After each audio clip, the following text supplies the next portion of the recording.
This segment, we welcome a phenomenal Philadelphia sports legend, one of the most beloved, obviously, in the history of both the Eagles and the city of Philadelphia. And let me tell you this. I think we established the most beloved. Well, no, so Doc and BG and Jason Kelsey, that's quite a fight for number one status. But I know this, they're all up there. And when the Eagles teamed up with Brian Dawkins in 1996, it went very, very well. It went very, very well. And WIP has teamed up with Brian Dawkins because we are happy to say that Doc is here today to talk about a golf tournament, the birds, and more. And we welcome the legend, the Hall of Famer, the great Brian Dawkins. Good morning, Doc. Yes, it is. I agree with you. It is a great morning. Good, buddy, man. How are you? Good. How are you, bud? How's it? I'm blessed, man. Healthy, thriving, all of those good things. So I'm blessed, brother. You've always struck me as really positive. Like when you say good morning, you're making it's not the typical good morning, which is the regular greeting. You mean that, I think, in a deeper way, right? Absolutely, because it is. Like we woke up, right? You woke up this morning, you're out and about, and even if you don't like where you are in traffic right now, you're able to be in traffic, right? Yeah. So I just look at things through that lens. So you actually like being in traffic? Like you're actually positive enough that you can feel good while sitting on 76? Because I need to get to that point. Yeah, Richie rages. He rages. I have trouble with that. All right, so what is the book that you're wanting to read? Oh, geez. The book that I'm wanting to read, like, instead of sitting in traffic? No, I'm saying listen to it while you're sitting in traffic. You see what I'm saying? So it's a purposeful. You can be growing while you're sitting in traffic. Or listen to WIP. I'm fuming. Absolutely. I'm fuming, Doc. Like, I'm sitting there angry and shaking my fist at everyone instead of being productive. Yes. So, Doug, what's it like to see John Ritchie talk show host on WIP? You guys played together for 2 years. What do you mean? I'm saddled with this guy. I mean, what do we make of Ritchie as a talk show host? Well, we have switched, or I don't want to I'm not going to interrupt. I can't believe how he's a bodybuilder. He looks like Arnold Schwarzenegger. Compared to Once Upon a Time, he was very big. And you've shrunk, John. I have gone the other way. Yeah, I'm puny. He is massive. And Once Upon a Time, I was much bigger than Brian. Absolutely. Not the case. So, Brian, we got this tremendous event coming up. And this is coming up pretty soon, by the way, in June. So it's the Brian Dawkins, and you've always had great charitable initiatives, and I really commend you for that. The Brian Dawkins Driving Impact Celebrity Golf Tournament, which, Ben, you're going to be part of that day. Yes, sir. The Brian Dawkins Driving Impact Celebrity Golf Tournament at the Penn Oaks Golf Club, June 1st and 2nd. The tournament's going to tee off in the evening with a VIP reception. By the way, we are going to be broadcasting, the afternoon show, WIP, broadcasting that day with Spike, Ike, and Jack broadcasting their show that day. In the evening, a VIP reception, island field party, and a live and online auction on June 1st, the first day, for tickets to this great event. Again, ladies and gentlemen, you can be there. Hang with Doc and the crew, all the celebs that'll be there. For tickets to this great event, get yourself to BrianDawkins.com. That's BrianDawkins.com. Doc, congrats on putting this together and getting your friends together to be there with the fans, man. No, it's a blessing to be able to do these things, right? And first of all, it's the Stolfus Structure Brian Dawkins Impact Foundation Golf Tournament. So that's what it is. Appreciate that. And so, it's to be able to do what we're doing to bless the young people that we're being able to bless, and the single parents with the programs that we have. We've been, blessed to, touch at least like close to 10,000 people at this point, both youth and single parents, with some of the different programs that we have. And so that's what this golf tournament is all about, right? It's blessing those families, blessing those people in need here in Philadelphia.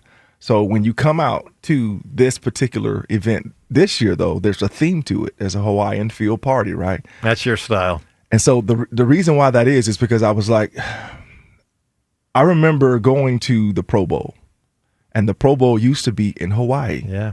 It's felt different when you land in Hawaii. It's certain. That's a reward. It's a reward. It smells like flowers. Yes. They put a lei on you as you exit the plane. Yes. So all of that. So I wanted to see if we can do and kind of duplicate some of the feeling that I felt by adding that to this year's theme. So when you pull into Penn Oaks, it won't be Penn Oaks as you have played in the past. It will be Penn Oaks as inspired by the Hawaiian vision of me playing in Hawaii. So I want to make it more of a destination wedding. That's not a wedding, destination place. Sure. So when you come out, that's why it's the theme is the the Island Field party.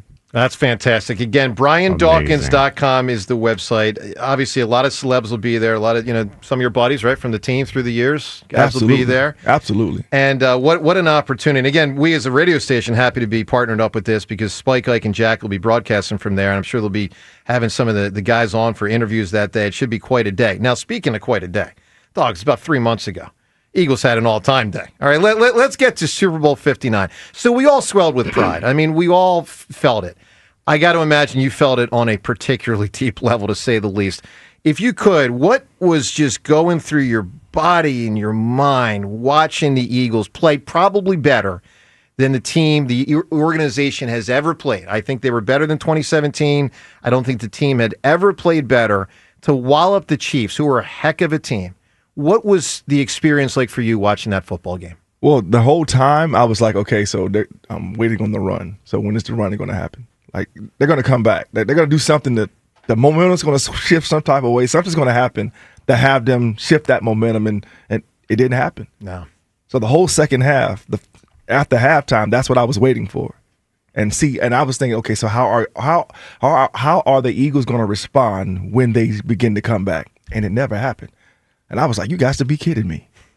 That they actually walloped the Super Bowl champions the way that they did. So I was extremely proud of how they have endured during the season, because if you listen to, I won't say everybody here in Philadelphia, there's a lot of individuals here in Philadelphia that weren't happy after the first like 5 weeks. I was one of them. Right? I was. And obviously they weren't playing in a way that led you to think that they would get to that point. So I dig it. But the part that I love about it is I believe that there were some conversations, and, we've been in those locker rooms, and you've been in those locker rooms as well, that you close the doors and sometimes you have tough conversations with one another about situations. And then when you come out of that thing, then you do things differently. To me, that's what happens, especially towards the middle and then the end of the season.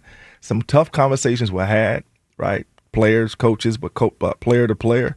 And they decided as a team that this is what we're going to do going forward. And when they reached the playoffs, it was an absolutely different team. So what we saw is what happens when you deal with stuff during the season so that you can absolutely play your best ball at the end of the season. And that's what this team did. They played their absolute best game of the season. Think about it, in the Super Bowl. That's exactly what you want. How unusual is it to have to draft two cornerbacks who come in and actually give you solid play their rookie seasons? Beyond solid. Two rookies playing cornerback, playing it well. How rare is that, Doc? That's extremely rare, because when you think about the position of cornerback, we call that the expressway, right? When you're on the cornerback, that's the expressway out there. Those guys, when they play that position, to be able to do that and to do it as a rookie and to do it in the National Football League, that is extremely, first of all, you have to have a certain mental space, that prepared mental space, that whatever comes my way, I got this. I don't care who it is. And they just so happen to have that. But one of the things that I love about these young men is, again, for me, I'm always looking for that, okay, when somebody gets you, how do you respond? Mm-hmm. Like when you get beat, or someone, handles you a little bit on the football field, does that make your confidence crumble? And it didn't for them. And so when I saw that, I was like, yes, they got themselves some absolute dogs out there at the cornerback position. Were you shocked how remarkable the defense was? I mean, you go back to this time last year. I didn't see that coming. Yeah. Here's the thing. When they decided to go in the direction of Vic Fangio, one of the things that I begin to look back and think back over his defenses over the last maybe 10 years, especially the last 5 years. What was the common thread in those defenses, right? The aggression, the accountability, the different ways that he would allow his players, right, to have freedom to do different things, right? And so when you have but the other thing I saw is I saw Jim, right? And when I say Jim was very demanding when it comes to his defense. absolute demanding. Certain things that he would not hold back his tongue on, as far as I'm just trying to be polite here. He would not hold back his tongue. Yep. And to me, that's an essence of also how Vic does things. But he then came into a camp with a whole bunch of young guys hungry for leadership, hungry to hear someone give them direction. And so they're able to take what other maybe veteran guys wouldn't be able to take. So kind of listening to some of the things happen in Miami, they weren't able to take some of the hard, I guess. No. A hard correction. Coaching. The old school coaching. Yeah. So old school is like, I don't know, for me, that's a term that really carries a lot of positive benefits with it. We were talking about the cornerbacks we brought in. Cooper DeJean feels old school to me, but he was asked to do a lot of the things that you were asked to do. That it's crazy to me, the responsibility list that goes into what Cooper DeJean put out there last year. I thought more than anyone, like, you can relate. You must see many similarities in what he's being asked and what you were asked to do. How similar is it?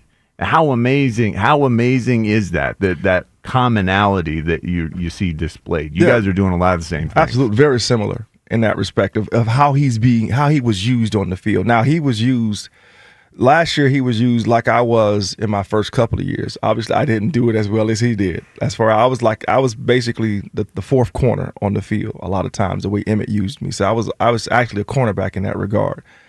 But he's able to do things. I was not as confident in who I was as he is, and you can see it. Holy cow. You can see the confidence. Think about that. Yes, as a rookie. You were not as confident as Cooper DeJean as a rookie. No. I mean, Doc, it does feel as though you had that confidence thing pretty, like, wrapped up. Like, you kind of mastered that thing. Yeah. When I got to kind of like year 3, yeah. The first year, no, I didn't.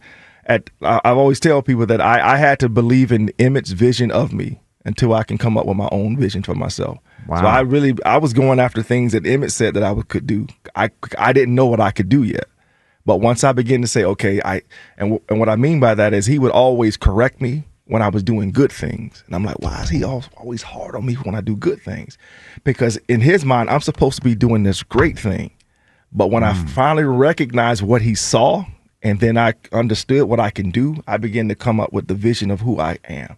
So that's the confidence to me he already has. He knows what he can do. And so because of that, there's nobody that he got in front of that I can see that sent any shivers down his spine. I'll just say it like that. Any guy that he covered in the slot, and that's one of the hardest positions to play if you know anything about football. It's the slot position. And so again, he has the confidence in himself. Skill set, yes, but just because you have skill set does not mean you're going to always be confident to utilize the skill set, right? He just so happened to have both of those, and thank goodness he's an Eagle. Unbelievable. Brian Dawkins in studio with us. Reminder, June 1st and 2nd, and that's coming up in just about 2.5 weeks. Big event. It's going to be tremendous golf outing, Doc's golf outing and VIP reception, the island feel with the party, as Doc was saying, the Hawaiian sort of island feel, live and online auction. You can be there. BrianDawkins.com, the website. Get yourself there, BrianDawkins.com. Doc, and we're going to get to some calls this hour, but let's also flip it to the offense. So the Saquon thing, I like to think of as the Saquon Barkley experience. I mean, it was bonkers. Yes. You were there for the 04 TO thing, obviously two of the great, and there are others, don't get me wrong, but two of the greatest offensive Eagles players ever in their prime. What was it like for you as both a defender, as both an Eagle, as a Hall of Famer, to see a player, Saquon Barkley, play at that level and impact the team in those ways? Well, all of that what you said in describing me, you left out fan, right? Yeah. I'm a tremendous fan of the game as well. So for me to be able to sit back and watch, and I was also a part of the Eagles executive staff at that time, and so I remember, one of the individuals that I scouted back in the day was Saquon. When he was coming out of college. Right, okay, I'm with you. And so, he was the top running back as far as my grade is concerned at that time. And so when you look at what he was doing already in college and what was expected of him when he got to the NFL, and it didn't pan out, and I believe it's because he was just so much demanding, his demands on him in with the Giants. Everything was going through him. It was kind of reminded me, not comparing him to Barry Sanders, but his plight reminded me of Barry Sanders back in the day. And a lot of great backs have had that. Yes. Walter Payton early in his Payton career. is the other one, yes. There's O.J. Simpson was on bad Bills teams. I mean, it's happened quite a lot through the years. So what you see and what we saw in Saquon is this. He happened to come to a team that he does not have to be the man every week. We love that he became the man, right? But he does not have to be, because the offensive line, how they block and other things, the receiver core, Jalen at quarterback. So he doesn't have to necessarily be the guy every week. You know how much pressure that probably took off of his shoulders, that he can just be free and have fun playing the game, laughing and joking on the sideline, having a good time playing the game. And when anything in life, when you live life through that experience, you're free to just allow you to be. And that's when you begin to jump over people backwards, right? Yeah. You're just free, having a good time, playing, let your skill set show. But again, that came from him coming to this city, coming to this place, and coming to a franchise that, again, what we weren't demanding, we're not demanding that you do this. What I'm pretty sure it's like, what do you like to do best? What are some of the things that you would love to be able to do? Hey, let's do some of those things. Yeah. And they did it. They did it. It was unbelievable. Brian Dawkins with us here. So how about the Jalen? I'm sorry, John, let's talk about Jalen. Yeah. We have a major problem on our show, Doc. We do? Yeah. Oh, yeah, we do. Joe, big time. The camera does not tend to give Jalen the same, I don't know, support and positivity. Well, I don't think he's credit, belief. I don't think he's as good as Saquon Barkley, but who am I? Right. Underrates, I believe, is in a massive way. Yes. And have already admitted that I underrated him a bit. I try to convey to Joe how, backbreaking the concept is when you're playing against a quarterback who, like Jalen, can make you wrong when everyone's right. Jalen can do those things where it's third and long and the coverage is perfect, but he keeps the sticks moving anyway. Just crushes your soul as a defender. And I don't think Joe conceptualizes this in any way, and he continues to discredit. Oh, that's too far. That's too far. I'm going to object, Your Honor. I'm going to object to that. Jalen? So here's the thing with Jalen. He was still growing, and he's still growing into the quarterback that we haven't seen yet. That's very fair. Right? Yeah. So here's the thing. When you show me greatness, I expect greatness. That's just my mindset. When I watch film on myself, I was extremely brutal on how I graded myself after I came up with, understanding who I was and what I could potentially do, the blessings that I had. So I was very demanding on me, right? So when I was not playing at a level that I thought that I should be playing, or I've shown in the past, I took that hard on myself. So when I look at Jalen, what Jalen has done is he flashed us in the first Super Bowl. Tremendous, right? So in my mind, that's what you should be doing every week. Mm-hmm. And when you're not doing that every week, so why can't we get that? Why can't we get that? Mm-hmm. Why can't we get that? So it's for me, it's not you are I don't bash Jalen when it comes to that. I don't bash him. I'm expecting him to take the next step, so that your weeks aren't fluctuating up and down so drastically, that you are consistently at a level that allows you to show the talent that you are in all the respects that you're talking about, to being able to run the football when it needs to be run, knowing that making those decisions, putting the ball where it needs to be put. He's shown that, and he's done it now, not just in the first Super Bowl. He's shown it in the second one, too.